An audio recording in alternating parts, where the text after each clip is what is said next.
Well, it's pretty abysmal and quite dangerous. First of all, Mr. Arafat may be killed.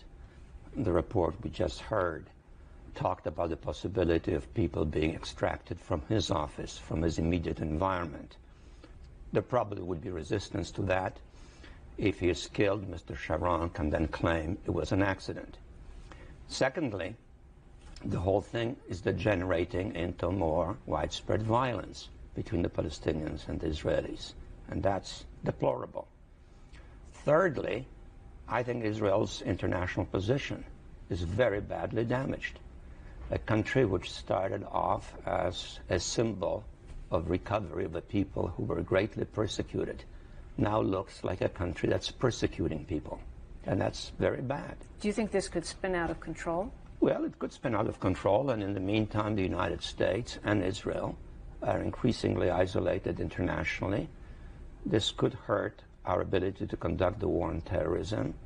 And last but not least, and this worries me a great deal, I think the Palestinians are being turned, largely by Mr. Sharon, into something like the Algerians.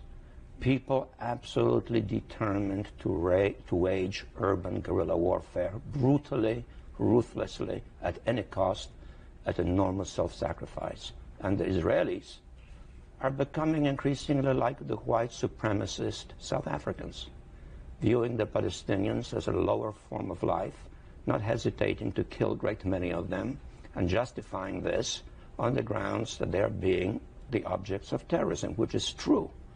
But the reactions are all out of proportion. And all of that, I think, is a very sad spectacle, and ultimately a spectacle of failure of American strategy. Do you think this is going to work, this incursion by Sharon's government? Well, this incursion by the Sharon government reminds me very much of Mr. Sharon's operation in Lebanon, in which he first of all misled his prime minister. In 1982, by defining the objective in a rather different way from his real intention and actual conduct. It seems to me that when we look at this problem, we have to look at the totality of it. There's loss of human life. But you cannot define the loss of human life only in terms of the number of Israelis killed by brutal, savage, inexcusable Palestinian terror. And it does take place.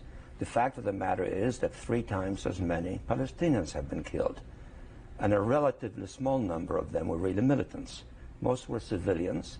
Some hundreds were children. Now, this can be called collateral damage.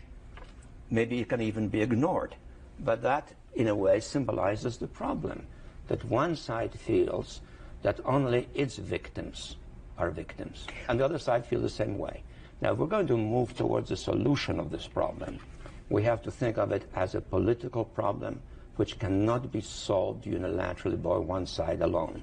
The fact of the matter is that in the course of the last year, we have had Palestinian terrorism, but we have also had deliberate overreactions by Mr. Sharon, designed not to repress terrorism, but to destabilize the Palestinian Authority, to uproot the Oslo Agreement, which he has always denounced, in a manner which contributed to the climate that resulted in the killing of one of the 2 architects of the Oslo Agreement. I have in mind Prime Minister Rabin. And therefore, we're dealing here with a political strategy which has been designed for a full year to disrupt and undo the Oslo process. And unless the United States steps in, not only just with the procedural proposal of the Tenet plan and the semi-procedural proposal of the Mitchell plan, but with a concept and a vision of peace, somewhat along the lines that Henry outlined as the outcome, the situation is going to get worse and worse. All right, but so you're talking about not just having the U.S. push for a ceasefire, which is essentially the Tenet plan, but at the same time, even while violence is going on, to be talking about or presenting or advocating a larger political settlement? Absolutely, absolutely, because if we don't do that, then we make the so-called ceasefire a hostage to any one terrorism. And it's absolute hypocrisy to be claiming that Arafat can put a stop to that terrorism. And it's, let's put it mildly, poor information on the part of the president to be maintaining that. This guy is sitting isolated Sharon is trying to repress the Palestinians, and terrorism's not stopping. How is Arafat supposed to put a stop to it? Yes, he probably has been evasive. He probably has been winking.